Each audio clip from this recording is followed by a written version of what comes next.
Mobile ಎಲ್ಲ ಕಿತ್ಕೊ ಕುಡ್ದು ಇಲ್ಲ ನಿಮ್ ಜೊತೆ ಮಾತಾಡ್ತಾರೆ ಮೊಬೈಲ್ ಕೈ ಹಾಕಿದ್ಕೆ ಮೊಬೈಲ್ ಕಿತ್ಕೊತೀರಿ ನೀವು ಬೇಡ ಯಾರು ಇದ್ ಮಾಡಿ ಎಲ್ಲ ಅವಶ್ಯಕತೆ ಮೊಬೈಲ್ ಕಿತ್ಕೊಳಕ್ಕೆ ಏನು ಕೊಡಿ ಯಾರು ಹೇಳಿದ್ರು ಕೊಡಿ ಬಿಡಪ್ಪ ನಾನು ಮಾತಾಡ್ತೀನಿ ಏನು ಕೊಡಬೇಡ ಎಷ್ಟು ಬರ್ಲಿ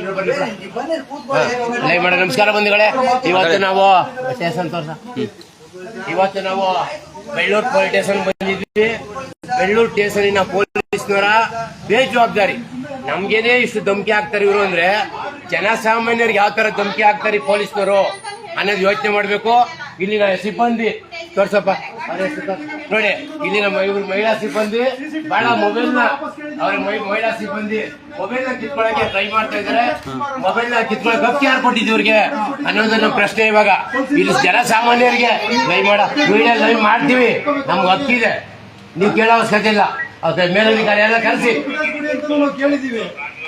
ನಾ ಮಾತಾಡ್ತೀವಿ ಈ ನೋಡಿ ಇಲ್ಲ ಇಲ್ಲಿ ಮಹಿಳಾ ಸಿಬ್ಬಂದಿಗಳು ದೌರ್ಜನ್ಯ ಯಾವ ರೀತಿ ಮಾಡ್ತಾವ್ರೆ ಲೈವ್ ಮಾಡಕ್ ಹೋದಂತ ಸಂದರ್ಭದಲ್ಲಿ ಪೊಲೀಸರು ಫೋನ್ ಕಿತ್ಕೊಳಕ್ ಬರ್ತಾ ಇದಾರೆ ಕಿತ್ಕೊಳ್ಳೋ ಅಧಿಕಾರ ಇವ್ರಿಗೆ ಯಾರು ಕೊಟ್ಟಿದ್ದು ಸಾರ್ವಜನಿಕರ ಇದು ಪೊಲೀಸ್ ಸ್ಟೇಷನ್ ಇದು ಸಾರ್ವಜನಿಕರಿಗೆ ಗೌರವ ಕೊಡದಿರೋದು ಪೊಲೀಸ್ ಇಲಾಖೆ ದುರ್ದೈವ ಪೊಲೀಸ್ ಇಲಾಖೆ ಅಂತ ಇತ್ತೀಚಿನ ದಿನಗಳಲ್ಲಿ ದೊಡ್ಡ ಭ್ರಷ್ಟಾಚಾರ ನಡೀತಾ ಇದೆ ದುಡ್ಡು ಯಾರು ಕೊಡ್ತಾರೆ ಅವ್ರ ಕಡೆ ಬಂದು ಪೊಲೀಸ್ ಇಲಾಖೆ ಇರೋದು ಯಾವುದೇ ರೀತಿ ಬಡಬಗ್ರಿಗೆ ನ್ಯಾಯ ಸಿಗೋದಿಲ್ಲ ಬೆಳ್ಳೂರು ಸ್ಟೇಷನ್ ಅಲ್ಲಿ ಹುಡುಗ ಬರದೆ ಒಂದು ತಿಂಗಳಿಂದ ಅಲಿತಾ ಇದ್ದಾನೆ 4 ತಿಂಗಳಿಂದ ಅಲಿತಾ ಇದ್ದಾನೆ ಒಂದು FIR ಮಾಡಕ್ ಆಗಿಲ್ಲ ಈ ಸ್ಟೇಷನ್ ಅಲ್ಲಿ ಒಂದು ಎನ್ಕ್ವೈರಿ ಮಾಡಕ್ ಆಗಿಲ್ಲ ದಬ್ಬಾಳಿಕೆ ಬೇರೆ ಮಾಡ್ತಾರೆ ಇಲ್ಲಿ ಅದ್ ಯಾರು ಬರ್ತಾರೆ ಬರ್ಲಿ ನೋಡ್ತೀನಿ ನಾನು ಈ ಒಲೆ ತಿನ್ನವನೆ MLC ಆಗಿದೆ FIR ಮಾಡ್ಕೊಳಕ್ ಆಗ್ತಾ ಇಲ್ಲ ಅಂದ್ರೆ ಏನ್ ವ್ಯವಸ್ಥೆ ಕಾನೂನು ವ್ಯವಸ್ಥೆ ಇದೆ ದಯವಿಟ್ಟು ಪರಮೇಶ್ವರೇ ನಿಮ್ಮಂತ ಬೇಜವಾಬ್ದಾರಿ ಸಚಿವರು ಇರೋದ್ರಿಂದ ಮತ್ತೆ ಇದು ಯಾರು DG IGP ಅಲೋಕ್ ಮೋಹನ್ ಅವರು ದಯವಿಟ್ಟು ಇದ್ರ ಬಗ್ಗೆ ಗಮನ ಹರಿಸಬೇಕು ಈ ಮಂಡ್ಯ SP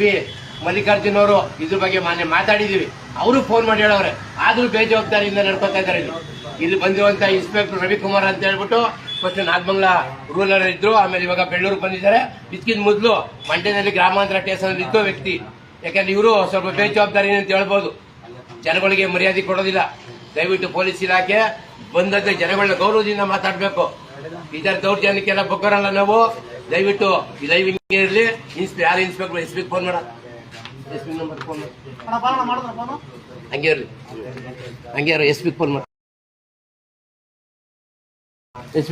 ಒಂದು ಮಾಹಿತಿ ಏನು ಅಂತ ಹೇಳಿದ್ರೆ ಈ ಕಂಪ್ಲೇಂಟ್ ಕೊಡ್ಲಿಕ್ಕೆ ಬಂದಾಗ ಕುಟುಂಬ ಸಮೇತ ಬಂದಾಗ ಈ ದೌರ್ಜನ್ಯ ಎಸಗಿದ್ದಾರೆ ದೌರ್ಜನ್ಯ ಎಸಗಿದ್ಮೇಲೆ ಇಲ್ಲಿ ಮಹಿಳೆಯರನ್ನು ಸಹ ಎಳೆದಾಡಿದಾಗ ಇವರು ಒಂದು CCTV ಫುಟೇಜ್ ಕೇಳಿದ್ದಾರೆ ಅದರ ಒಂದು RTI ಅಪ್ಲಿಕೇಶನ್ ಸಹ ನನ್ನ ಕೈನಲ್ಲಿದೆ ಇವ್ರು ಹೇಳ್ತಾ ಇದ್ದಾರೆ ನಾವು CCTV ಹೇಳ್ತಾರೆ ಆಲ್ರೆಡಿ ಅಪ್ಪ ಮೇಡಮ್ CCTV ಫುಟೇಜ್ ಇದೆ ಅಂತ ಹೇಳ್ತಾ ಇದ್ದಾರೆ CCTV ಫುಟೇಜ್ ಕೇಳಿದ್ರೆ CCTV ಫುಟೇಜ್ ಕೊಟ್ಟಿಲ್ಲ ಯಾವುದು ಕೊಟ್ಟಿಲ್ಲ ಮೇಡಮ್ ಅವರ CCTV ಫುಟೇಜ್ ಇದು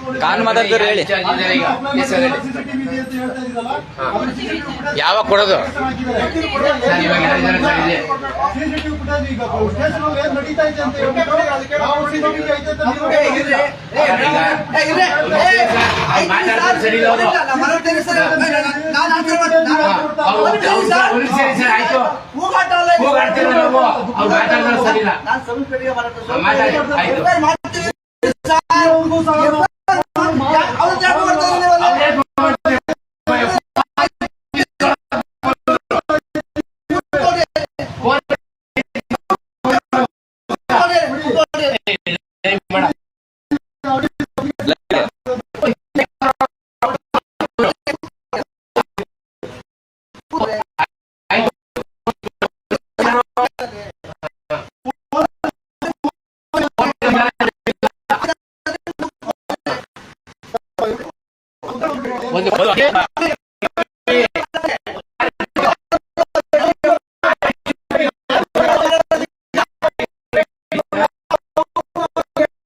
ಕೆಲಸ ಮಾಡ್ತಾರೆ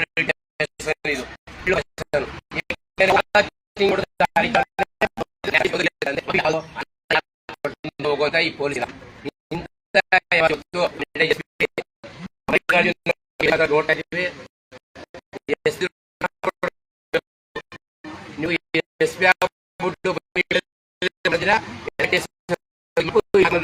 ನಿರಂಜನ್ ಹೇಳ್ತಾ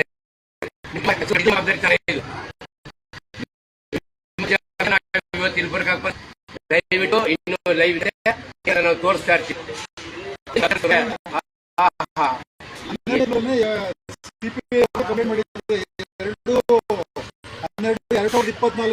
ಸಿಪಿಐ ಅವರಿಗೆ ಮಾಡಿದ 7ನೇ ತಾರೀಕು 7/12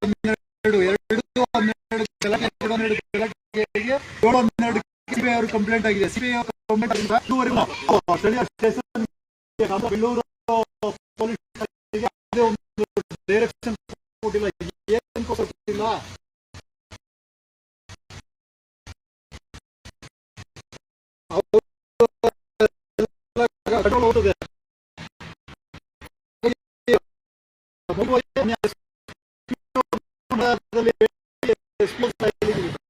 ಅವರು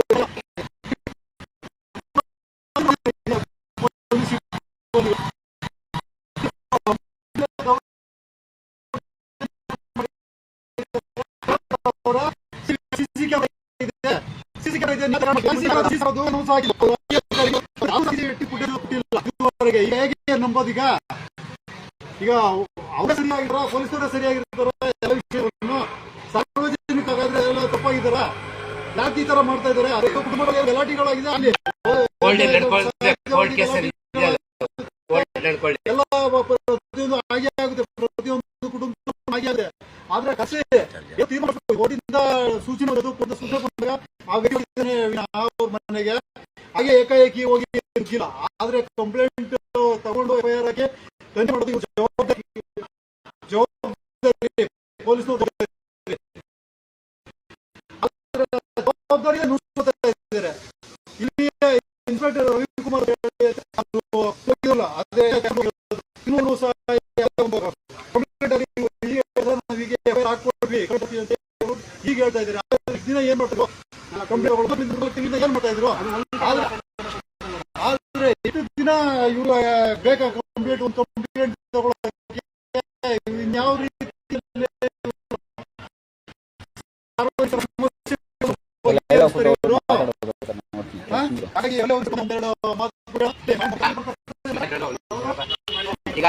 ಈಗ ಹೇಳಿದ್ರು ಏನೋ ಗಂಡಂದಿ ಸಮಸ್ಯೆ ಅಂತ.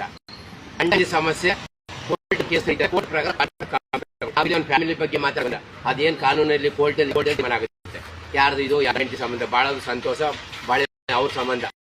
ನಾವು ಬಂದಿರೋ ವಿಚಾರ ಅಂದ್ರೆ 4 ತಿಂಗಳಿಂದ ಕಂಪ್ಲೇಂಟ್ ಆಗಿ ಒಂದು ಎಫ್ಐಆರ್ ಮಾಡಕ್ ಹಾಕಂದ್ರೆ ಪೊಲೀಸರ ಬೇಜಾರು ಏನು? ಪೊಲೀಸ್ ಇಲಾಖೆ ಏನ್ ಕೆಲಸ ಮಾಡ್ತಾ ಇದೆ? ನಮ್ಮ ಮಂಡ್ಯ ಜಿಲ್ಲಾ ಎಸ್ ಪಿ ಮಲ್ಲಿಕನವರು ಏನ್ ಮಾಡ್ತಾವ್ರೆ? ನಾಗಮಂಗಲ ಸರ್ಕಾರಿ ಇನ್ಸ್ಪೆಕ್ಟರ್ ನಿರಂಜನ್ ಏನ್ ಮಾಡ್ತಾ ಇದ್ದಾರೆ? ಇದ್ರ ಬಗ್ಗೆ ನಾವು ಮಾಹಿತಿ ಜನಸಾಮಾನ್ಯರಿಗೆ ನ್ಯಾಯ ಕೊಡುವಂತ ಆಗದಿರುವಂತ ಪೊಲೀಸ್ ಇಲಾಖೆಗೂ ಏನು ಜನಸ್ನೇಹಿ ಪೊಲೀಸ್ ಆಗ್ಬೇಕು. ಇದು ದೌರ್ಜನ್ಯ ಪೊಲೀಸ್ ಇಲಾಖೆ ಆಗಿದೆ. ಅದಕ್ಕೋಸ್ಕರ ನಾವು ಮತ್ತೆ ಇನ್ಸ್ಪೆಕ್ಟರ್ ಬರೋದ ಮೇಲೆ ಇನ್ನೊಂದು ಲೈವ್ ಬರ್ತೀವಿ. ಎಲ್ಲರಿಗೂ ನಮಸ್ಕಾರ. ರಾತ್ರಿ 8 ಗಂಟೆ ಕರ್ಕೊಂಡ್ಬಂದು ಮಾತುಕತೆ ಮಾಡೋರು. ಅದು ರೆಕಾರ್ಡ್ ಅಂತ ಐತೆ ಮಾತಾಡೋದು. ಮಾತಾಡುವಾಗ ಅವರು ಬೈದ್ರು ಅವ್ರಿಗೆ. ಅದೇ 6ನೇ ತಾರೀಕು ಶುಕ್ರವಾರ ಸಂಜೆ ಇಲ್ಲಿ ಕೂತ್ಕೊಂಡು ಮಾತಾಡೋರು.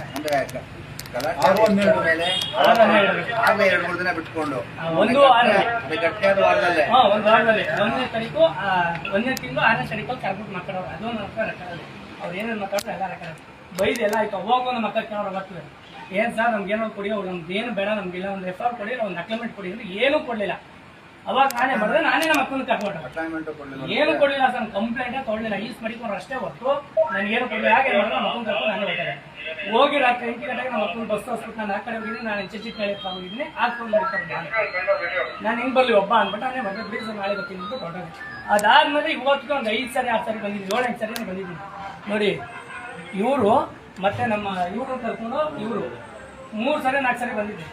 ಸಿದ್ಲಿಂಗ್ ಅನ್ನ ಕರ್ಕೊಂಡು 3 ಸಾರಿ ಬಂದಿದ್ದೀನಿ. ಒಂದ್ ಸಾರಿ ರೆಸ್ಪಾನ್ಸ್ ಮಾಡ್ತಾ ಇದ್ದೀನಿ. ಘಟನೆ ದಿನಾಂಕ ಅದೇ ಇರ್ತದೆ, ಅದನ್ನು ಬದಲಾಯಿಸಕ್ಕಾಗಲ್ಲ, ಬದಲಾಯಿಸಂಗಿಲ್ಲ, ನಿಯಮನೂ ಇಲ್ಲ. ಈಗ ನೀವು ನಾನು ಆ ದಿನ ಡ್ಯೂಟಿ ಇರಲಿಲ್ಲ, ಈ ದಿನ ಇದ್ದೀನಿ, ನಾನು ಎಫ್ಐಆರ್ ಮಾಡಿ ಅಂತ ಅದನ್ನು ಸೂಚನೆ ಬಂದಿದೆ, ಮಾಡ್ತೀನಿ. ಈಗ ಒಂದು 1 hour 1.5 hour ಅವಕಾಶ ಕೊಡ್ತೇನೆ. ಇವತ್ತೀಗ ಹೊಡ್ದಾಕ್ಬಿಡ್ತೀನಿ. ಕೊಡ್ತಾರ ಡೇಟ್ ಸ್ವಲ್ಪ ಬದಲಾಯಿಸ್ಕೊಡಿ. ಆಯ್ತು, ಮಾಡ್ಕೊಡಿ. ಘಟನೆಗಳೆಲ್ಲ ಅದೇ ಇರ್ತದೆ ಸರ್. ಡೇಟ್ ಅಂತ ಮಾಡಿ. ಇದೊಂದು ಈಗ ಕಂಪ್ಲೇಂಟ್ ಆಯ್ತು. ಯಾಕಂದ್ರೆ ಇವ್ರು ಆಯ್ತು. ಸ್ವಲ್ಪ ಅರ್ಥ ಮಾಡ್ಕೊಳ್ಳಿ. ಆಯ್ತು, ಅರ್ಥ ಮಾಡ್ಕೊಳ್ಳಿ. ಆಯ್ತು, ಅರ್ಥ ಅಲ್ಲ, ಇವು ಫ್ಯಾಮಿಲಿ ಮಾತಾಡಿ. ನಮಗೂ ಸ್ವಲ್ಪ ಗೊತ್ತಿದೆ. ನಾನು ಶ್ರೀನಿವಾಸ್ ಮಾತಾಡಬೇಕು, ನನ್ನ ಭಾಷೆ ಗೊತ್ತಾಗ್ತಿಲ್ಲ ಅವ್ರಿಗೆ. ಕಾಲ್ ಬಂದಿತ್ತು, ನಾನು ಮಾತಾಡಿದ ವಿಚಾರ ಗೊತ್ತಿದ್ದು ಫ್ಯಾಮಿಲಿ ಒಬ್ಬರೈತೆ ಒಬ್ರು ಅದು ಐತೆ ಈಗ ಮಾತಾಡ್ಕೊಳ್ಳಿ. ಇಬ್ರು ಮಾತಾಡಿದಾಗ ಕಂಪ್ಲೇಂಟ್ಗಳಲ್ಲಿ ಈ ತರ ವಾಪಸ್ ಏನು ಕಳಿಸ್ಕೊಡ್ತೀರಾ ನೀವು? FIR ಏನಕ್ಕೋಸ್ಕರ ಹಾಕ್ಕೊಳ್ಳೋದಿಲ್ಲ? ಇವಾಗೇನಾದ್ರೂ ಹೆಚ್ಚು ಕಡಿಮೆ ಆಯ್ತು ಇಲ್ಲ, ಇದು ಅದು ಮೂಲ ಕಾರಣ ಲ್ಯಾಂಡ್ ಡಿಸ್ಪ್ಯೂಟ್ ಇದ್ದಾಗ ಕೆಲವು ಸರಿ ಮಾಡ್ತೇವೆ. ಕೆಲವು ವಿಚಾರಗಳು ಜಮೀನನ್ನ ನಮಗೆ ಮಾಡಿಸ್ಕೊಳ್ಳೋ ಉದ್ದೇಶದಿಂದ ದುರುದ್ದೇಶದಿಂದ ಅದು ಬೇರೆ ತರ ಕಂಪ್ಲೇಂಟ್ ಬರ್ತಾರೆ. ಅದು ಪ್ರಿಲಿಮಿನರಿ ವಿಚಾರಣೆ ಅಂತ ಮಾಡಿ ನಂತರ ಅಧಿಕಾರಿಗಳ ಅನುಮತಿ ತಗೊಂಡು ಮಾಡಬೇಕಾಗ್ತದೆ. ಕೆಲವು ಏನು ನಡೆದಿರಲ್ಲ ಬಂದಿರ್ತವೆ ಕಂಪ್ಲೇಂಟ್ಗಳು, ಆಗ ನಾವು ಅದನ್ನ NC ಕೊಟ್ಟಿರ್ತೇವೆ. ಆಮೇಲೆ ಅದು ನಿಜವಾದ ಘಟನೆ ಅಂತ ಪ್ರೂವ್ FIR ಮಾಡ್ತೇವೆ. ಇದಕ್ಕೆ ಮೇಲಧಿಕಾರಿಗಳ ಸೂಚನೆ ಬೇಕು, ಈ ತರ ಇರುತ್ತೆ ಸರ್. ಈಗ ಒಂದು ಆಕ್ಸಿಡೆಂಟ್ ಆಗುತ್ತೆ, ಯಾವ ತರ ಆಕ್ಸಿಡೆಂಟ್ ನಿಮ್ಗೆ FIR ಮಾಡಿಲ್ಲ ಅಂತ ಬಂದಿದಾರ ಮಾಹಿತಿ ನಿಮ್ಗೆ ಯಾವ ತರ ಯಾವ್ದಾದ್ರು ಆಕ್ಸಿಡೆಂಟ್ FIR ಮಾಡಿಲ್ಲ, ಯಾವ್ದೋ ಪೊಲೀಸ್ ಸ್ಟೇಷನ್ ನಾನು ಹೇಳೋದು ಮಾತಲ್ಲ. ಒಂದು ಏನು ಕಂಪ್ಲೇಂಟ್ ಆಸ್ತಿ ವಿಚಾರ, ಅನ್ಕಂಬ ವಿಚಾರ, ಗಂಡ ಹೆಂಡತಿ ವಿಚಾರ. ಸರಿ ಸರ್, ನೀವು ತನಿಖೆ ಆಮೇಲೆ ಮಾಡೋದು ಇದ್ದೇ ಐತೆ. ಇದು ತಗೋಬಿಟ್ಟು ಈ ಕಂಪ್ಲೇಂಟ್ ಕೊಟ್ಟವರಪ್ಪ ಅಂತ ತಗೋಬಿಟ್ಟು ಒಂದು ಸೀಲ್ ಹಾಕ್ಬಿಟ್ಟು ಕಾಪಿ ಕೊಡಕ್ಕೆ ನಿಮಗೆ ಸೀಲ್ ಹಾಕಂಗಿಲ್ಲ. NCR ಮಾಡ್ಬೋದು, NCR ಮಾಡ್ತೀವಿ. ಆಯ್ತು. ಇದಕ್ಕೆ NCR ಯಾಕೆ ಮಾಡಿಲ್ಲ ನನಗಂತೂ ಗೊತ್ತಿಲ್ಲ. ಇದಕ್ಕೆ NCR ಯಾಕೆ ಮಾಡಿಲ್ಲ, ಇದು ಹಸ್ಬೆಂಡ್ ವೈಫ್ ಪ್ರಾಬ್ಲಮ್ ಅಂತ ಸಪ್ರೇಟ್ ಇದೆ. ಮಾಡ್ಬೋದು ಅದನ್ನ. ಗಂಡ ಹೆಂಡತಿ ಸಮಸ್ಯೆ ಸಪ್ರೇಟ್ ಇದೆ, ಲ್ಯಾಂಡ್ ಡಿಸ್ಪ್ಯೂಟ್ ಸಪ್ರೇಟ್ ಇದೆ, NCR ಬೇರೆ ಇದೆ, ಸಿಮಿಸ್ ಬೇರೆ ಇದೆ, ಎಲ್ಲ ಇದೆ. ಇದು ಯಾಕೆ ಮಾಡಿ ನಂಗೆ ಅರ್ಥ ಆಗ್ತದೆ. ಮೋಸ್ಟ್ಲಿ ನಿಮ್ಗೆ ಕಾಲ್ ಮಾಡಿದ್ರು ಮಾಡ್ಕೊಡಕ್ಕೆ ಅಂತ ಕಾಲ್ ಮಾಡಿದ್ರು. ಮಾಹಿತಿ ತಗೊಳ್ಳೋಣ. ಅದಾದ್ಮೇಲೆ ನಾವು ಬಂದ್ವಿ ಸರ್. ಬರ್ತಾರೆ, ಅವ್ರು ಹೇಳ್ತಾರೆ ಕಾಲ್ ಮಾಡಿದೀನಿ, ಬರ್ತಾರೆ. ಈಗ FIR ಮಾಡ್ಕೊಡ್ತೀವಿ. ಆಯ್ತು, FIR ಆಗ್ತದೆ. ಈಗ ಇದೊಂದು ಡೇಟ್ ಮಾಡಿದ್ದಾರೆ, ಮಾಡ್ತಾ ಇದ್ದಾರೆ. 15 4 ಅಂತ ಅದನ್ನ ಒಂದು ಮಾಡಪ್ಪ. ಅದೇ ಅದನ್ನೇ ರೌಂಡ್ ಹಾಕಿ ಹಾಕ್ಬಿಟ್ಟು ಸುಮ್ಮನೆ ಇದು ರೌಂಡ್ ಮಾಡ್ಬಿಡು. ರೌಂಡ್ ಹಂಗೆ ನೀನು ಕೆಳಗಡೆ ಒಂದು ಸೈನ್ ಮಾಡಿ ಮಾಡ್ತಾರೆ. ಸರಿ, ಇಟ್ಕೊಂಡ್ ಬರೀ clean ಆಗಿ. ಇಲ್ಲಿ ಆಮೇಲೆ ಇನ್ನೊಂದು